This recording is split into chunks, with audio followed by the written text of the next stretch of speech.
have considered the concept of sufficiency and I related it to the Fisher's information measure. We showed that if a statistic is sufficient, then the information contained in the sufficient statistic is the same as the information contained in the whole sample. However, we have also seen that for a given problem there can be various sufficient statistics. Suppose I consider a random sample x 1, x 2, x n, say x 1, x 2, x n from say normal mu sigma square. Then by using factorization theorem we showed that x bar and s square is sufficient. Okay. But using the same argument we may also say that x 1 plus x 2, x 3 plus and so on x n, and similarly we can say x 1 minus x bar square plus x 2 minus x bar square and say so on, say x I minus x bar whole square I is equal to 3 to n. This is also sufficient. Okay.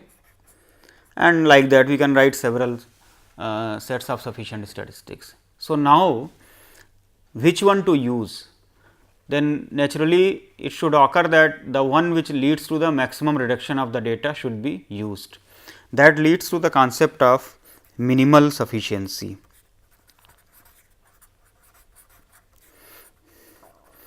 However, this concept I will introduce through the concept of partition. So, let me introduce the concept of partition. So, a partition of a space say X is a collection say E I of subsets of X such that union of E I is equal to X and E I intersection E j is equal to phi for I not equal to j. That means, it is a mutually exclusive sets and the union is equal to the full. That means, mutually exclusive and exhaustive subsets of a space, that is called a partition. The sets E I, they are called partition sets.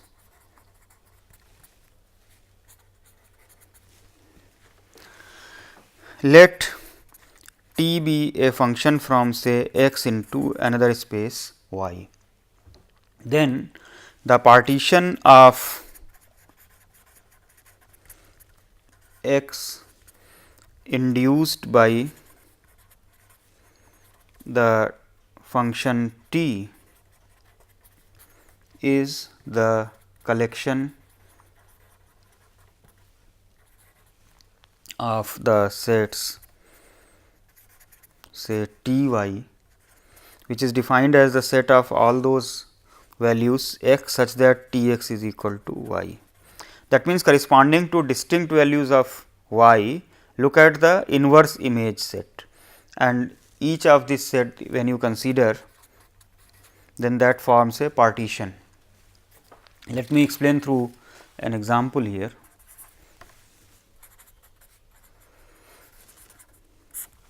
Say I consider x to be the set of real numbers and let us consider the function T x to be say x square. Then what is y then? Y is the 0 to infinity. Then if you consider say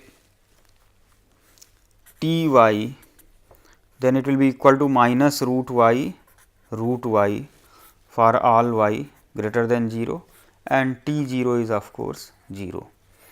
Then T 0 and T y for y greater than 0, this is a partition of x induced by T x. Let me give another example. Suppose I consider say x to be the set of say alphabets A, B, C, D and so on up to x, y, z. Then I define say T of say E, T of O, T of I and say T of A U say is equal to, for example, I write 1 and T of say remaining characters like B, C and so on, T of Z is equal to say 2. Then if I consider the inverse images of 1 and 2 respectively, then what you will get? E, I, A, O, U and another set will be remaining B, C and so on. Then this is the partition induced by this function T. Now, we can say that a function induces a partition.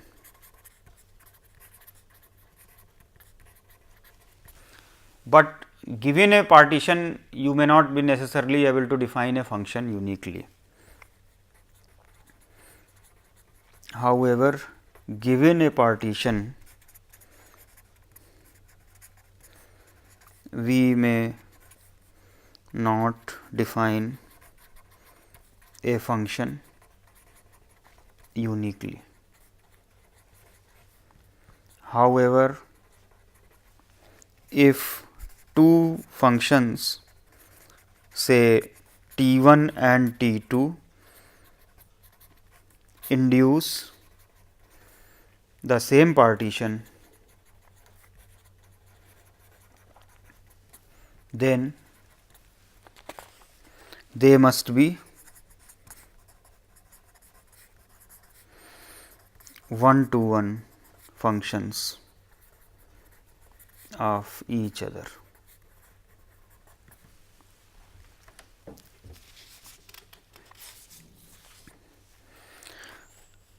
Let me take another example.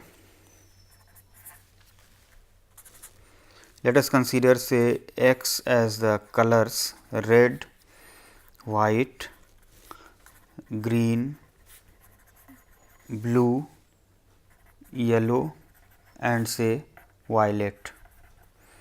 I define a function T1 of say red and T1 of white.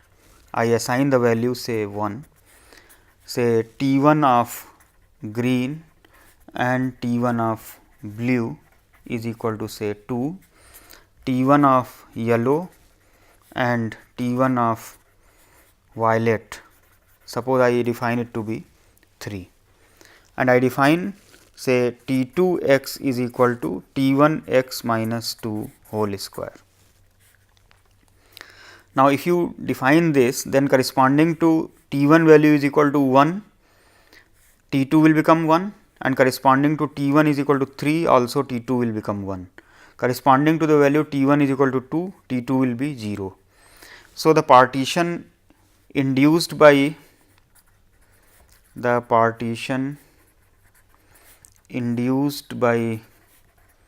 T1 is red, white in one set, green and blue in another set and yellow and violet in another set. Because the value 1 corresponds to red and white, the value 2 corresponds to green and blue, the value 3 corresponds to yellow and violet. So, let me call this partition P1. Let us also find out the partition induced by T2. Now, let us see. T2 is taking values, T2 can take value 0, that is when T1 is equal to 2 and when T1 is equal to 1 or 3, T 2 is taking value 1. So, the value 0 is corresponding to green and blue. So, the partition which is induced by T 2, one set consists of green and blue, and one is corresponding to then red, white, yellow and violet. Red, white, yellow and violet. Let me call this partition P 2. So, we say that partition P 2 is a reduction of partition P 1 if each partition set of P 2 is a union of some members of P 1. Now, here you observe the partition sets in P 2, this set is the same as this set, and the second set here is a union of two sets of P 1. So, in the above example, P 2 is a reduction of P 2, P 1.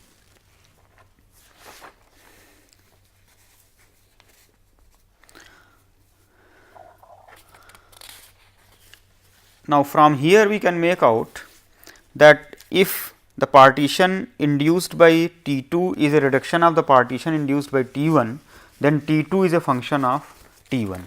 So, we can make this statement that if T I induces partition say P I for I is equal to 1 2 and P 2 is a reduction of P 1, then T 2 is a function of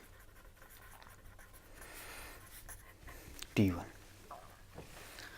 So, now when we talk about a sufficient statistics T, then the corresponding partition sets will be T x is equal to T, where T values over the set of values of T. This is the partition sets induced by statistic T. Let T be sufficient. Now, the definition of sufficiency says that the conditional distribution of the data, that is x 1, x 2, x n given T must be independent of the parameter. So, we can say that the conditional distribution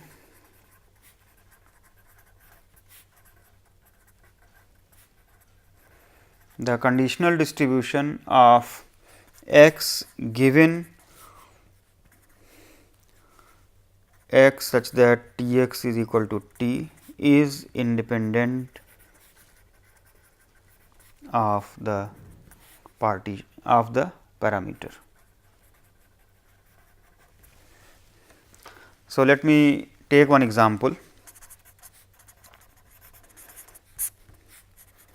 Let the parameter space consists of say 3 points theta 1, theta 2, theta 3, and let us consider say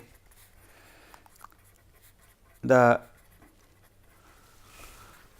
variable space consisting of 3 points x 1, x 2, x 3, and let the probability mass function of x be given by probability x is equal to x 1. Now, when theta is equal to theta 1, that is equal to 0.1, probability x is equal to x 2 is equal to say 0.2, probability x is equal to x 3 is equal to say 0.7. So, when the parameter value is theta 1, this is the probability distribution. When theta 2 is the parameter value, the probability distribution is given by say 0.2, 0.4 and say 0.4, and when theta 3 is the true parameter value, suppose the probability distribution is given by 0.3, 0.6 and 0.1. Let me define a partition here. Let us consider partition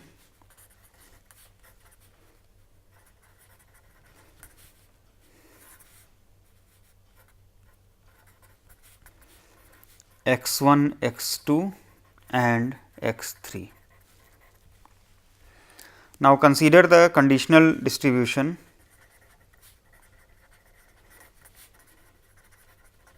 of x given the partition sets. Here we have two sets. So, one set is, let me call it A, another set I call B. So, what is the probability of x is equal to x1 given say x is equal to x1 or x is equal to x2, that is given that x belongs to A. Now, here it will be dependent upon the, that means we have to calculate this probability under different parametric configurations. Let me consider say theta is equal to theta 1. When I take probability of x is equal to x1 given x belonging to A, then we apply the conditional probability formula. This will be equal to probability of x is equal to x1 divided by probability x belonging to A, that is when x equal to x1 or x equal to x2. Now, when theta is equal to theta 1, probability of x equal to x1 is 0.1 and probability of x equal to x2 is equal to 0.2. So, this value turns out to be 0.1 divided by 0.1 plus 0.2, that is equal to 1 by 3. Now, if I consider say theta 2 x is equal to x1 given x equal to x1 or x equal to x2, again you notice here when theta is equal to theta 2, the corresponding probabilities are 0.2 and 0.4. So, this value will turn out to be 0.2 divided by 0.2 plus 0.4, that is once again 1 by 3, and in a similar way if I calculate when theta is equal to theta 3,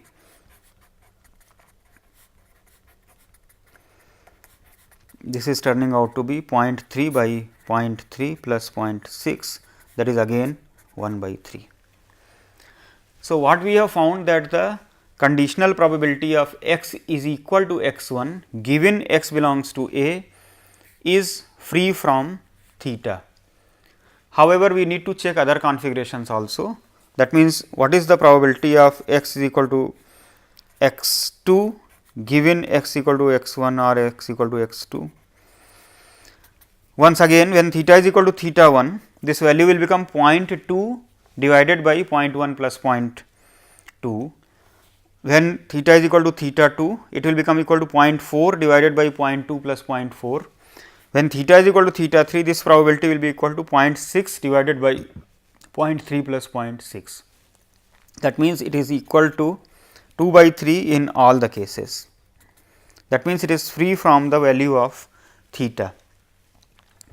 Similarly, if I consider x is equal to x3 given x belonging to A, then this is going to be 0, because when you take the numerator probability of x equal to x3 intersection x belongs to A, that is going to be 0. So, this is equal to I is equal to 1, 2, 3. Then similarly, if I consider probability of x is equal to x1 given x belonging to B, that is x is equal to x3, then that is also 0, and this will be true for all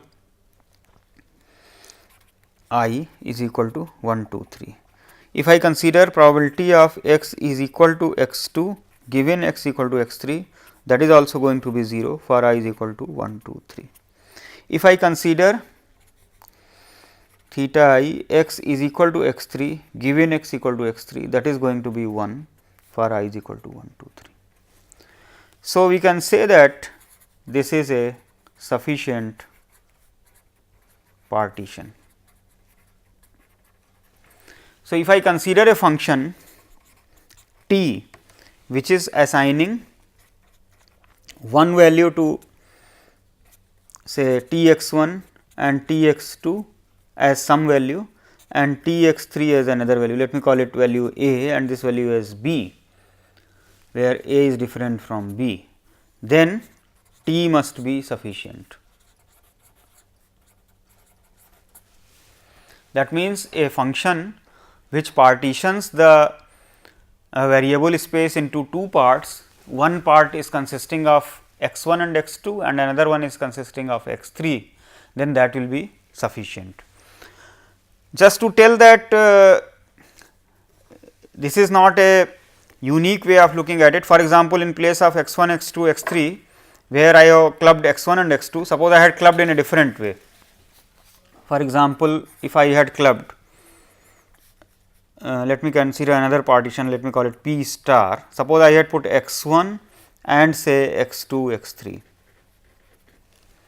Let us see what is the probability of say x 2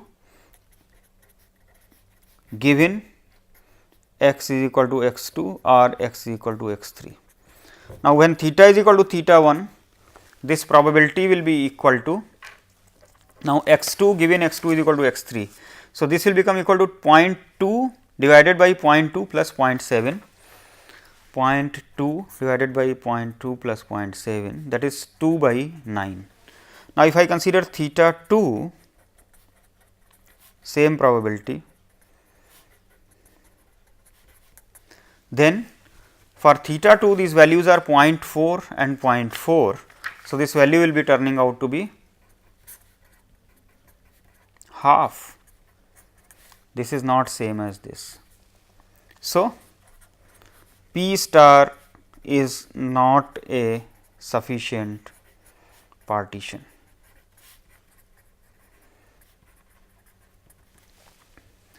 Consequently, any statistic which will induce this partition will not be sufficient.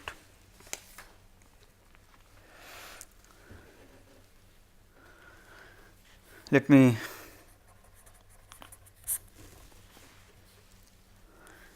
a sufficient statistic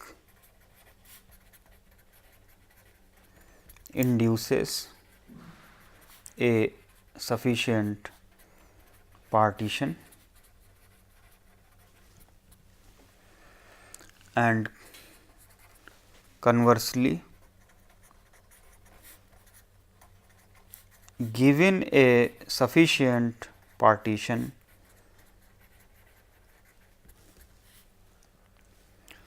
we can define a sufficient statistics. Of course, this is not necessarily unique.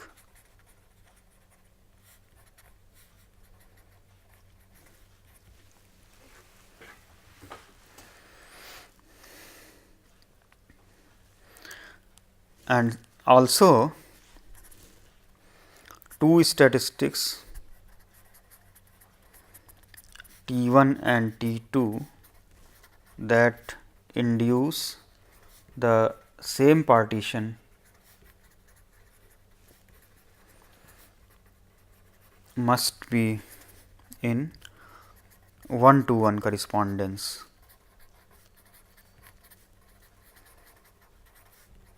with each other.